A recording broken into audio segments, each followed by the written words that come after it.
Muy buenos días, querida familia. Qué bueno que nos acompañan nuevamente en este día. Y seguiremos meditando en el libro de Esdras, capítulo 5, de los versos del 1 al 17, la mano divina sobre el templo. Profetizaron Ageo y Zacarías, hijo de Iddo, ambos profetas, a los judíos que estaban en Judá y en Jerusalén, en el nombre del Dios de Israel, quien estaba sobre ellos. Entonces se levantaron Zorobabel, hijo de Salatiel, y Jesúa, hijo de Josadat, y comenzaron a reedificar la casa de Dios que estaba en Jerusalén, y con ellos los profetas de Dios que les ayudaban. En aquel tiempo vino a ellos Tatnaí, gobernador el otro lado del río, y Setar-Bosnai y sus compañeros, y les dijeron así: ¿Quién os ha dado orden para edificar esta casa y levantar estos muros? Ellos también preguntaron: ¿Cuáles son los nombres de los hombres que hacen este edificio? Mas los ojos de Dios estaban sobre los ancianos de los judíos, y no les hicieron cesar hasta que el asunto fuese llevado a Darío. Y entonces respondieron por carta sobre esto. Copia de la carta de Tatnaí, gobernador del otro lado del río, y Setar-Bosnai y sus compañeros, los gobernadores que estaban al otro lado del río, enviaron al rey Darío. Le enviaron carta y así estaba escrito en ella: al rey Darío toda paz. Sea notorio al rey que fuimos a la provincia de Judea, a la casa del gran Dios, la cual se edifica con piedras grandes, y ya los maderos están puestos en las paredes, y la obra se hace deprisa y prospera en sus manos. Entonces preguntamos a los ancianos, diciéndoles así: ¿Quién os dio orden para edificar esta casa y para levantar estos muros? Y también les preguntamos sus nombres para hacértelo saber, para escribirte los nombres de los hombres que estaban a la cabeza de ellos. Y nos respondieron diciendo así: nosotros somos siervos del Dios del cielo y de la tierra, y reedificamos la casa que ya muchos años antes había sido edificada, la cual edificó y terminó el gran rey de Israel. Mas después que nuestros padres provocaron a ir al Dios de los cielos, Él los entregó en mano de Nabucodonosor, rey de Babilonia, caldeo, el cual destruyó esta casa y llevó cautivo al pueblo a Babilonia. Pero en el año 1 de Ciro, rey de Babilonia, el mismo rey Ciro dio orden para que esta casa de Dios fuese reedificada. También los utensilios de oro y de plata de la casa de Dios, que Nabucodonosor había sacado del templo que estaba en Jerusalén, y los había llevado al templo de Babilonia. El rey Ciro los sacó del templo de Babilonia, y fueron entregados a Sesbassar, a quien había puesto por gobernador.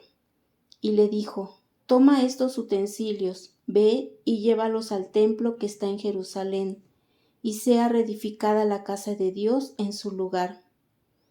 Entonces Sesbassar vino y puso los cimientos de la casa de Dios, la cual está en Jerusalén, y desde entonces hasta ahora se edifica y aún no está concluida. Y ahora, si al rey parece bien, búsquese en la casa de los tesoros del rey que está allí en Babilonia. Si es así que por el rey Ciro había sido dada la orden para reedificar esta casa de Dios en Jerusalén, y se nos envíe a decir la voluntad del rey sobre esto. Fue una bendición que tuviesen dos buenos ministros de Dios que les persuadieron a poner de nuevo en marcha el asunto. Tanto Ageo como Zacarías comenzaron a profetizar en el 2º año de Darío. El templo de Dios entre los hombres ha de ser edificado, no por fuerzas seculares, sino por la palabra de Dios. Así como las armas de nuestra milicia no son carnales, sino espirituales, tampoco las herramientas de nuestra construcción son carnales, sino espirituales. Es deber de los profetas animar al pueblo de Dios para hacer el bien y ayudarles en ello. También tuvieron a Zorobabel, el jefe principal, y Jesúa, el sumo sacerdote, dedicados y activos en esta obra. Estos dos grandes hombres no creyeron que fuese una humillación para ellos, sino una dicha, el ser enseñados y mandados por los profetas de Dios, pues estaban contentos de que así les ayudasen a reavivar esta buena obra. Cuando se dieron cuenta los vecinos de que la obra se reanudaba, tan pronto como el Espíritu de Dios despertó a los amigos del templo para que se interesaran en él, despertó también el espíritu maligno a sus enemigos para que se opusieran a él. Mientras el pueblo edificaba sus casas artesonadas, sus enemigos no les molestaron, pero en cuanto se pusieron a trabajar en el templo, surgió la alarma y todos ellos vinieron a detener la obra. Se citan aquí los nombres de Tannai y Setar-Boznai. Estos dos, aunque se oponían a la reedificación del templo, al menos estaban dispuestos a decir la verdad. Si la fe no es de todos, al menos es bueno que algunos tengan, si no fe, sentido de honor. Los enemigos de la Iglesia no son todos igual de perversos y testarudos. A la pregunta, ¿quién os ha dado orden para edificar esta casa? Ellos respondieron, nosotros somos siervos del Dios del cielo y de la tierra. El Dios a quien adoramos no es una deidad local y por ello no se nos puede acusar de rebelión al levantar este templo en su honor, sino que adoramos a un Dios del que depende todo el universo y por tanto su obra debe de ser protegida por todos e impedida por ninguno, y añaden, fue por haber provocado nuestros padres a ira al Dios de los cielos, por lo que Nabucodonosor destruyó esta casa. Fue por los pecados de nuestro pueblo por lo que fuimos desposeídos. Por algún tiempo, no porque los dioses de las naciones hayan prevalecido contra nuestro Dios, sino porque nosotros le provocamos. Es por lo que nosotros y nuestro templo fuimos entregados en manos del rey de Babilonia. Pero ahora el mismo rey Ciro dio orden para que esta casa de Dios fuese reedificada.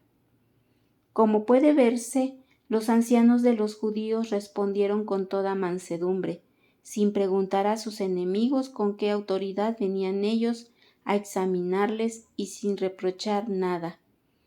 Aprendemos aquí a presentar defensa con mansedumbre y respeto ante todo el que nos demanda razón de la esperanza que hay en nosotros, como está escrito en Primera de Pedro, capítulo 3, verso 15, que nos dice, santificad a Dios el Señor en vuestros corazones y estad siempre preparados para presentar defensa con mansedumbre y reverencia ante todo el que os demande razón de la esperanza que hay en vosotros.